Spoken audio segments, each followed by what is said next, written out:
Hey everyone, today I will show you how to convert a Figma file into HTML and CSS for your web development projects.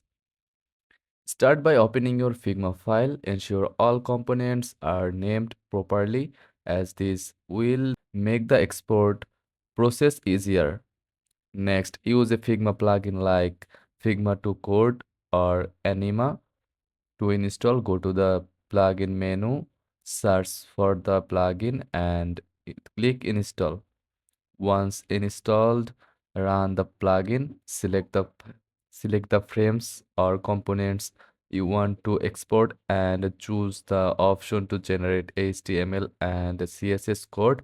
Preview the code and copy it. Now open your code editor and paste that HTML into .html file and save the CSS in a .css file and link it to your HTML. Finally, open your project in a browser to see the design.